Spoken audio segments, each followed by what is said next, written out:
The day I was celebrating 30 years as a nurse and preparing to retire, my assistant pulled me aside at my retirement party and handed me a USB drive, saying I needed to see what was on it before I left.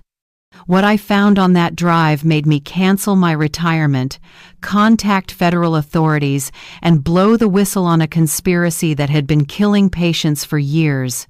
Some secrets are too dangerous to walk away from. Before I tell you about that USB drive and what it contained, I need to tell you about my career at Mercy General Hospital and the people who became both my colleagues and my family over 3 decades of nursing.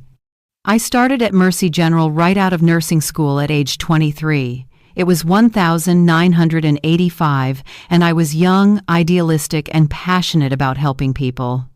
Mercy General was a mid-sized hospital in our city, not the biggest or most prestigious, but it had a reputation for quality care and treating patients like human beings rather than case numbers. I started on the medical surgical floor, working 12-hour shifts that were physically exhausting but emotionally rewarding. I learned from experienced nurses who taught me not just medical skills, but how to truly care for people during their most vulnerable moments. I held hands during scary diagnoses. I celebrated with families when patients recovered. I provided comfort when recovery wasn't possible. Over the years, I moved through different departments. I worked in the emergency room for 5 years, seeing everything from heart attacks to car accidents to overdoses. I spent time in the intensive care unit, where the sickest patients fought for their lives with the support of cutting-edge technology and round-the-clock nursing care. I worked in oncology for 3 years, which was heartbreaking but also beautiful, watching people face death with courage and grace. Eventually, I became the head nurse of the cardiac care unit. It was a management position that came with administrative responsibilities, but I never stopped being a bedside nurse at heart. I still took shifts caring for patients directly, still made rounds to check on everyone, still knew every patient by name, and could tell you about their families and their fears and their hopes. Mercy General changed ownership when I'd been there about 15 years. A large healthcare corporation called Summit Healthcare Systems bought the hospital along with several others in the region. They promised nothing would change, that patient care would remain the priority, that they were just providing resources and support to help us do our jobs better. At first, things seemed fine. We got some updated equipment. The electronic medical record system was modernized. There were new training programs and professional development opportunities. But gradually, over the next 15 years, things started to shift. The changes were subtle at first, easy to dismiss or rationalize, but they accumulated like small cracks in a foundation that eventually threatened the whole structure. Summit Healthcare Systems began implementing policies focused on efficiency and cost reduction. We were told to discharge patients more quickly, to use less expensive medications when possible, to reduce the number of diagnostic tests ordered. The administration assured us these changes were about eliminating waste and unnecessary procedures, not about compromising care. They said research showed that shorter hospital stays actually improved outcomes. They said generic medications were just as effective as brand names. They said we'd been over-testing patients, and streamlining would help everyone. Some of those things were true. There was waste in healthcare. Hospitals had been slow to adopt best practices that could improve both efficiency and outcomes. But honey, there's a difference between smart efficiency and dangerous cost-cutting. And over time, I started to see that Summit was crossing that line. Patients who I felt needed another day or two of monitoring were being discharged before they were truly stable. When I raised concerns, I was told I was being overly cautious, that the discharge criteria were based on evidence-based guidelines. But I knew patients, and I knew when someone was ready to go home versus when they needed more time. Some of those patients came back within days, sicker than when they'd left. A few died at home when they might have survived with continued hospital care. Each time, there was a case review, and each time, the conclusion was that the discharge had been appropriate according to protocol. The protocols were the problem, but I couldn't prove it. There were also changes in medication protocols. We were required to use certain medications from a preferred formulary that I later learned gave Summit favorable pricing from pharmaceutical companies. Sometimes those medications were fine alternatives, other times they weren't quite as effective for certain patients. When I tried to get exceptions for patients who weren't responding well to the preferred medications, I'd face pushback from the pharmacy and administration. They'd tell me to give it more time, to adjust the dosing, to try anything except switching to the more expensive medication that I knew would work better. Again, some patients suffered because of these delays. Their hospital stays were longer because they weren't getting optimal treatment from the start. Some had complications that might have been avoided. Diagnostic testing became a battle. If I wanted to order what I considered a necessary test, an MRI or a specialized blood panel, or a consultation with a specialist, I'd have to justify it to administrators who weren't clinicians and didn't understand the nuances of patient care. The administration said this was about evidence-based medicine, about not overutilizing resources. I said it was about tying doctors' and nurses' hands, preventing us from using our clinical judgment to provide the best possible care. The most troubling change was in staffing.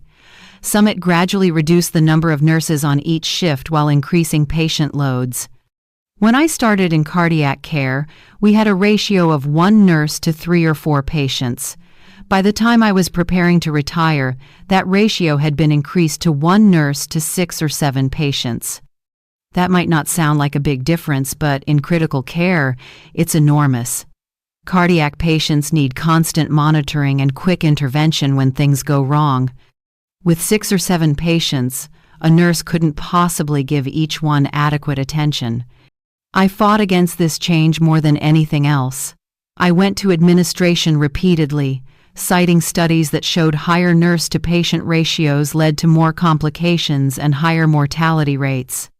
I documented incidents where patients had deteriorated while nurses were too overwhelmed to notice immediately. Administration's response was always the same. They said Mercy General's outcomes were within acceptable ranges. They said other hospitals had similar ratios. They said the nursing staff just needed better time management training. They implied that if I couldn't handle the workload, maybe I was getting too old for the job. That last one stung because I was approaching retirement age. I was 55 and had been planning to work until I was 60, then retire with a full pension and time to enjoy life with my family. But the implication that I was the problem rather than the systemic issues made me question everything. Other longtime nurses were leaving. Some retired early, others transferred to different hospitals. A few quit nursing altogether, burned out and disillusioned by what healthcare had become under corporate ownership. The nurses who replaced them were younger and less experienced. They'd only known this high-pressure, understaffed, cost-cutting environment. They didn't have the perspective to recognize how much had changed. They did their best, but they were set up to fail. I started to see a pattern in patient outcomes that disturbed me. Every few months, there would be a cluster of unexpected deaths in the cardiac unit, patients who should have recovered but didn't. People who coded unexpectedly and couldn't be revived, complications that seemed out of proportion to the patient's conditions. Each death was reviewed, as was standard. But the reviews always concluded that the care had been appropriate, that the deaths were unfortunate but not preventable, that sometimes people just didn't survive despite our best efforts. That was true in many cases. People die in hospitals. That's the nature of healthcare. Not everyone can be saved, and sometimes patients have complications or comorbidities that make survival unlikely. But this felt different. The deaths seemed to follow patterns related to the cost-cutting measures. Patients discharged too early who died at home. Patients on suboptimal medication regimens who developed complications. Patients who deteriorated while nurses were overwhelmed with other patients. I tried to raise these concerns with administration. I compiled data showing that our mortality rates had increased since Summit took over. I presented research on how the policies they'd implemented were associated with worse outcomes at other hospitals. The response was dismissive. Administration said my data was cherry-picked. They said mortality rates fluctuated naturally, and our overall rates were still acceptable. They said I was resistant to change, and that my concerns reflected nostalgia for outdated practices rather than legitimate patient safety issues. They also suggested, more directly this time, that perhaps it was time for me to retire. They said healthcare was evolving, and that veteran nurses sometimes struggled to adapt. They said they valued my years of service, but that maybe I should consider whether I wanted to continue in an environment that frustrated me so much. The message was clear: stop making trouble or leave. I was torn. Part of me wanted to fight, to keep pushing for changes, to protect patients from what I saw as dangerous policies. Part of me was exhausted from years of fighting, from watching care deteriorate despite my efforts, from feeling powerless to stop it. I decided to retire at 55, earlier than I'd planned. I told myself I'd done my best, that I'd served patients well for 30 years, that I deserved to rest and enjoy life. I told myself that maybe administration was right, that maybe I was just resistant to change. But honey, deep down, I knew I was giving up. I was leaving patients in a system I believed was harming them. I was walking away instead of continuing to fight. The guilt of that decision haunted me during my final months at the hospital. My assistant during those last few years was a young nurse named Angela. She was 28, smart and dedicated, with the idealism I'd had when I started. She'd gone into nursing because she wanted to help people, and she hadn't yet had that idealism crushed by the realities of corporate healthcare. Angela had come to Mercy General 3 years earlier as a new graduate. I'd mentored her, teaching her everything I could about cardiac care. She was a quick learner and a compassionate caregiver, exactly the kind of nurse patients needed. But I watched Angela's idealism start to crack as she experienced the same frustrations I'd been dealing with. She'd come to me upset after a patient was discharged against her judgment and ended up back in the hospital worse than before. She'd ask me how to handle situations where she knew what the patient needed but couldn't provide it because of administrative policies. I tried to guide her, to teach her how to work within the constraints while still advocating for patients, but I could see her struggling with the same moral dilemmas I'd faced. She wanted to provide excellent care, but the system made that increasingly difficult. When I announced my retirement, Angela seemed genuinely distressed. She said she didn't know how she'd manage without me, that I'd been her mentor and advocate. I told her she was strong and capable, that she'd be fine. But I could see in her eyes that she didn't believe me. She knew what I knew, that the system was broken and getting worse. The hospital threw me a retirement party in the conference room on my last day. It was a nice gesture, attended by colleagues I'd worked with for years. There was cake and punch and speeches about my decades of service. People shared stories about working with me, about patients I'd helped, about the difference I'd made. The administration gave me a plaque and a gift card. My supervisor gave a speech thanking me for my service and wishing me well in retirement. She said I'd be missed and that I'd set a standard of excellence that others would strive to meet. The speech was gracious, but I couldn't help thinking about all the times that same supervisor had dismissed my concerns about patient safety, had told me to adapt to new policies instead of questioning them, had implied I was the problem rather than the system. Still, I smiled and accepted the plaque and thanked everyone for the celebration. I was ready to be done with the frustration and fighting. I was ready to move on. As the party was winding down and people were heading back to their shifts, Angela approached me. She asked if she could speak to me privately for a moment. We stepped into an empty office down the hall. Angela looked nervous, almost frightened. She kept glancing at the door like she was worried someone might overhear. She told me she had something I needed to see before I left. She pulled a USB drive from her pocket and pressed it into my hand. She said she'd been documenting things for the past year, things she thought were wrong but couldn't prove on her own. She said she'd compiled evidence that she believed showed systematic patient harm related to Summit's policies. She said she'd been too afraid to come forward with it herself. She needed her job, and she feared retaliation. But she said she couldn't let me leave without giving me the information. She said if anyone would know what to do with it, it would be me. She said if anyone had the credibility and the courage to act on it, it would be me. I asked her what was on the drive. She said I needed to see it for myself, that she couldn't explain it adequately in a brief conversation. She said to go home, look at everything carefully, and then decide what to do with the information. Then Angela hugged me, thanked me for everything I'd taught her, and left before I could ask more questions. I stood in that empty office holding the USB drive, feeling the weight of it in my hand. Part of me wanted to throw it away. I was retired. I was done. Whatever was on that drive wasn't my problem anymore. But I couldn't throw it away. Angela had trusted me with it, and if there was evidence of patient harm, I had a moral obligation to at least look at it. I went home and told my husband Henry about the USB drive. He asked if I was sure I wanted to open it, if I was ready to potentially get involved in something that might ruin my peaceful retirement before it even started. I said I wasn't sure, but I had to look. We sat down at our home computer, and I inserted the USB drive. What I found on that drive, honey, changed everything. Angela had created a detailed database documenting patient outcomes over the past 18 months. She'd tracked patients who had been discharged early over her objections and recorded what had happened to them. She'd documented medication changes mandated by the formulary and the complications that had resulted.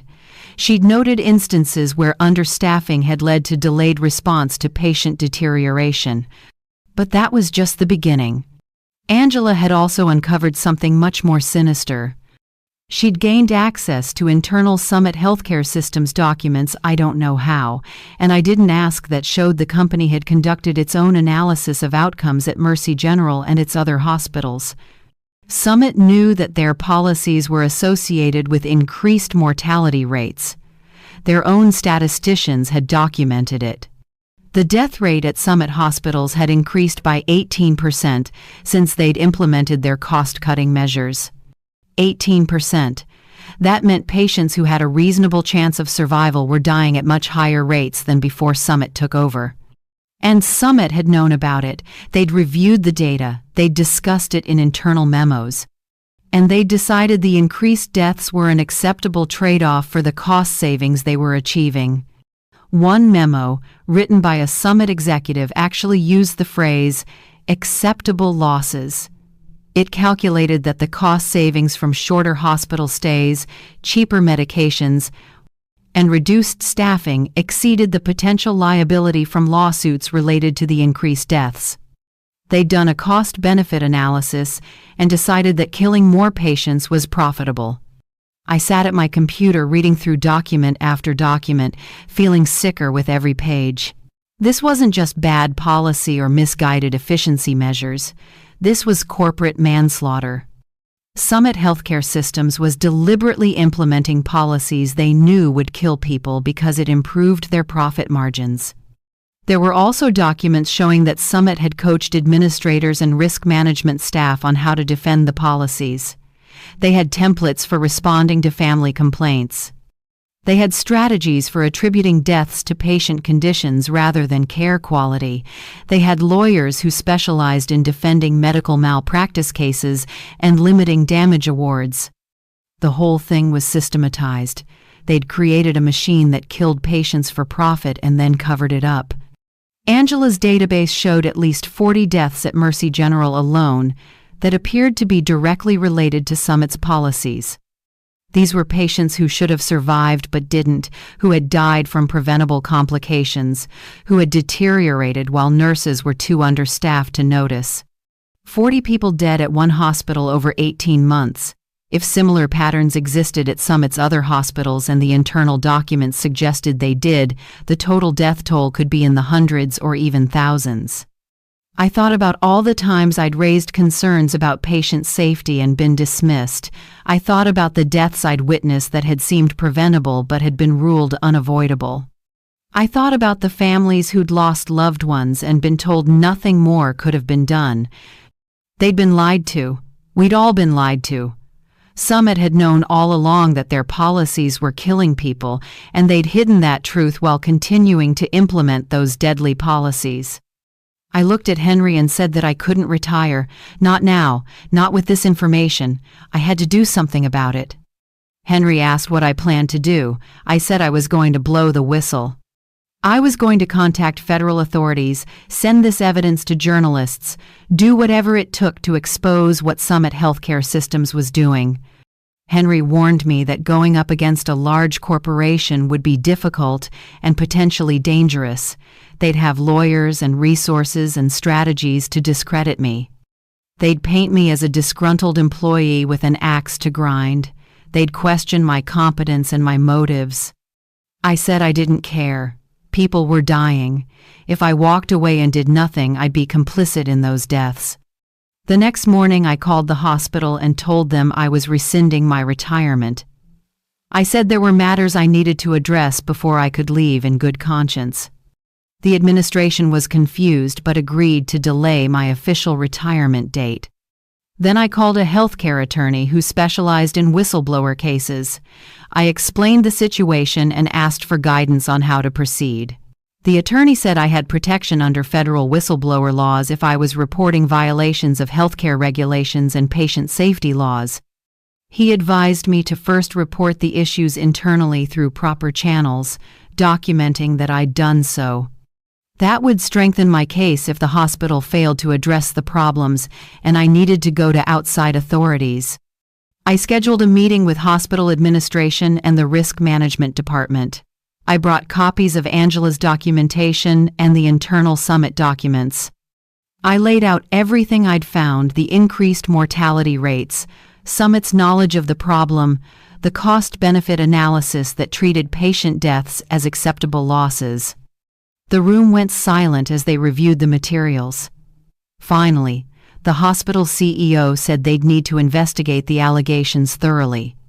He said they took patient safety seriously and would look into every concern I'd raised.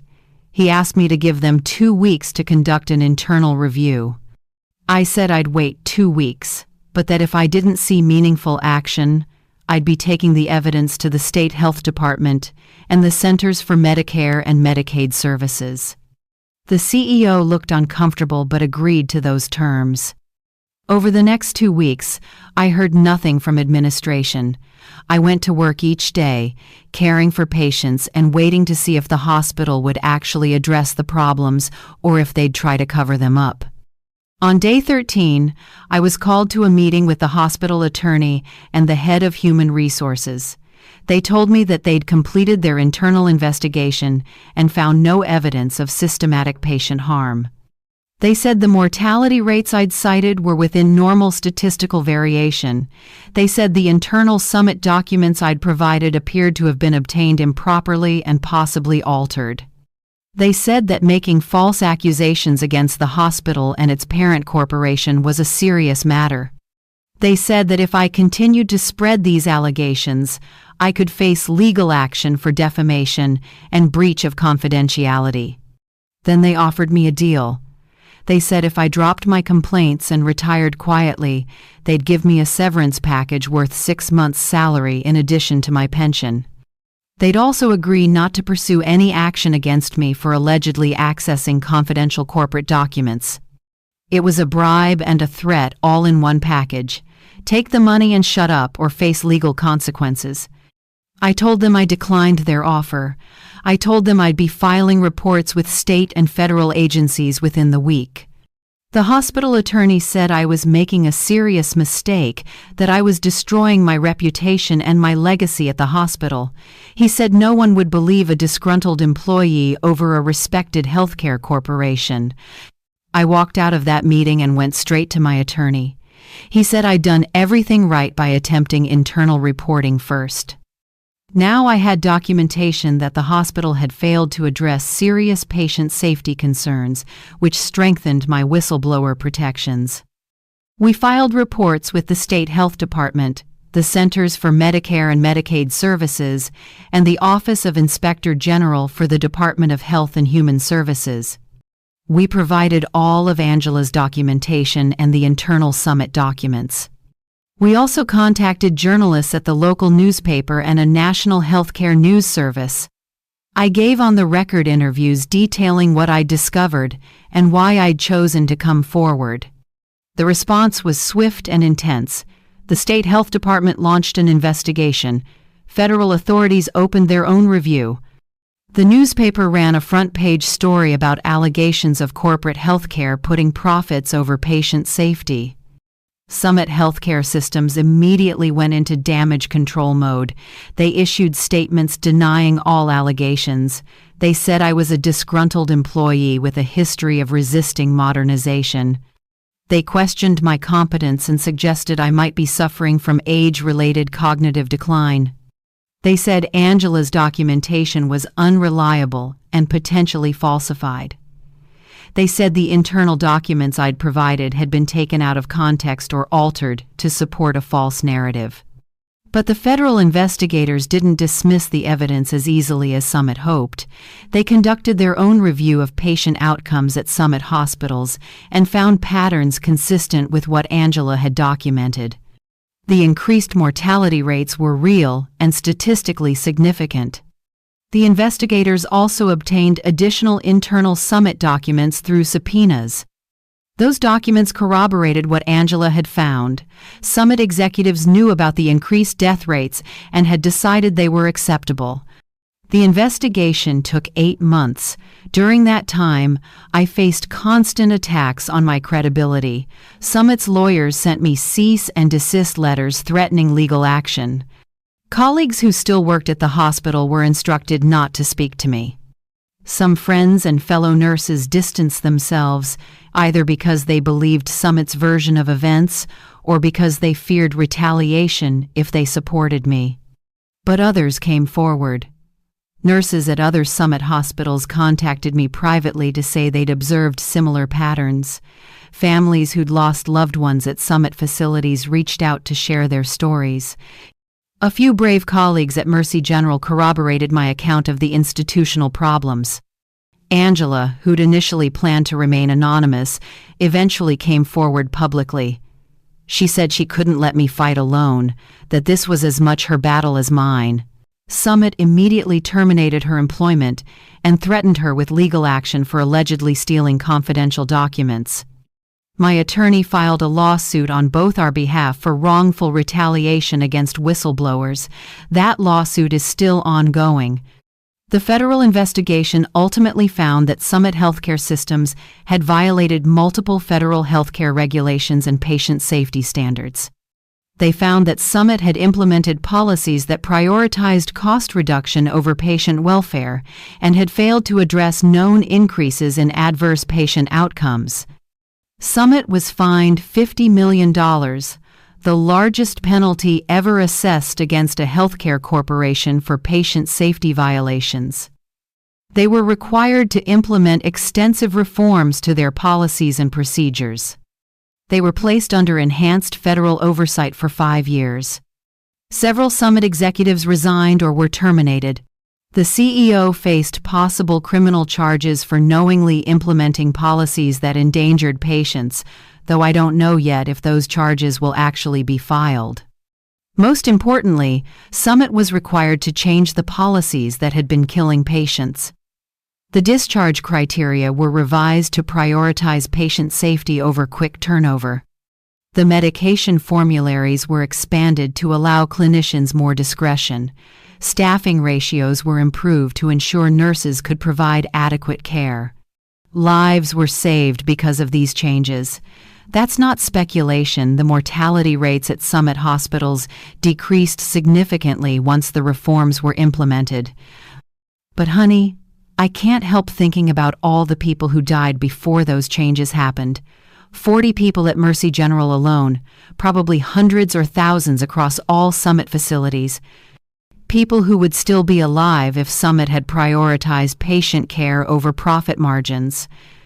Their deaths can't be undone. Their families can't get them back. All we can do is make sure their deaths weren't meaningless, that the reforms prevent future deaths. As for me, I never did get my peaceful retirement. I spent 8 months as a whistleblower fighting a major corporation.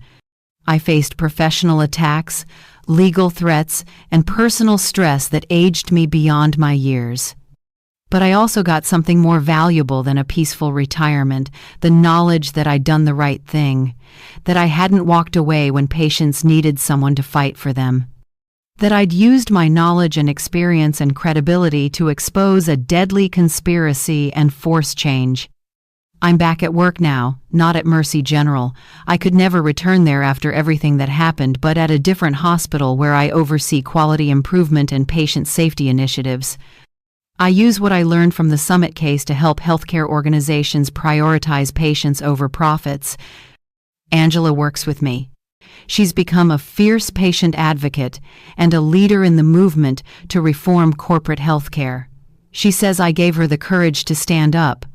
But honey, she had that courage all along. She just needed to see that standing up was possible. Now let me tell you what I learned from this experience, because there are important lessons here for everyone, not just healthcare workers. First, when you see something systematically wrong, trust your instincts even when authorities dismiss your concerns. I'd been raising alarms about patient safety for years, and I'd been told I was wrong, outdated, resistant to change. But I was right. The system was broken, and people were dying because of it. Second, documentation matters. Angela's detailed records made it possible to prove what we both knew was true. Without that evidence, it would have been my word against a powerful corporation, and I would have lost. Document everything, keep records, gather proof. Third, speaking up requires courage and sacrifice. I gave up my peaceful retirement. I faced legal threats and professional attacks. I lost friendships and faced enormous stress. But the alternative was staying silent while people died, and I couldn't live with that. Fourth, you can't fight powerful institutions alone. I needed Angela's evidence, my attorney's expertise, journalists who told the story, federal investigators who took the allegations seriously, and other nurses who came forward to corroborate the problems. Whistleblowing is a team effort. Fifth, systemic problems require systemic solutions.